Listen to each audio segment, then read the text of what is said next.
Western Oklahoma is a hotbed of dangerous weather. Ice storms, flash floods, and hail are common. But tornadoes can be the most deadly.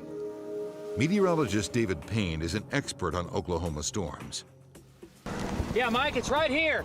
Payne and his cameraman Kevin Josephy are hot on the trail of a monster tornado in the making. Zoom in here, hang on a second. They're streaming footage to the local news station, providing constant updates for nearby residents. As it was coming up to I-40, it really intensified, went from about an EF0 to an EF2. It's a terrifying game of chicken. No one knows if the tornado will cross their path. There's a car coming at me. All I can see are the car lights. And I'm thinking, okay, the car is going to be flipped. Here we go. Zoom in.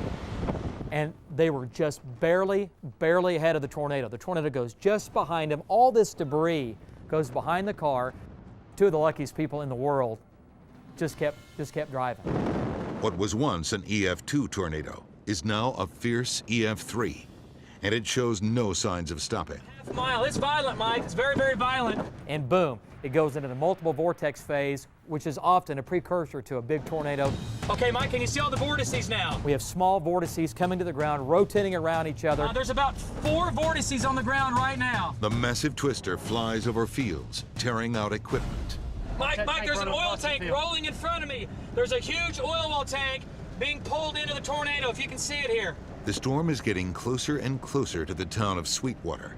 A serious situation is brewing. Absolutely incredible, Mike.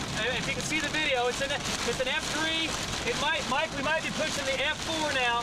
Incredible, just hit something. Watched a couple of houses get hit. There's debris in the air. The tornado's getting stronger. It's getting wider. I'm on it. Oh my gosh, it's taking something out major. We have major debris in the air. Something's getting demolished right here. Get me back on the air. Holy cow. Oh my gosh. It looked like a small bomb had gone off. The roof begins to lift off at a violent pace. Oh my gosh. We saw large roofs coming off. I'm pulling up next to it right now. I can't even tell what it is, Mike. I can't even tell what this is. Hang on a second. It's a barn or something to the home. Mike, it's a Sweetwater school. The Sweetwater school is taking a direct hit.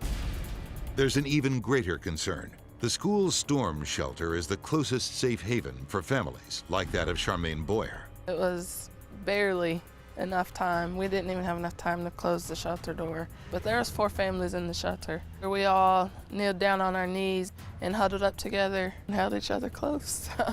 The tornado continues on its path of destruction for several miles.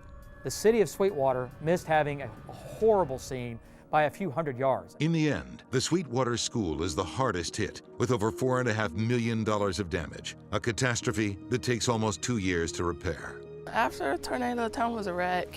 It was hard to do anything. You couldn't drive really because there was rocks, big rocks, cars, pieces of cars, animals. 2 years later, the damage is repaired. But the tornado is a tragic event that the people of Sweetwater will never forget. Oh my gosh, it's taking something out major. The Sweetwater school is taking a direct hit. The weather here can be extremely violent, and it's not an every 10 or 20 year deal. We have violent weather each and every spring. Holy cow.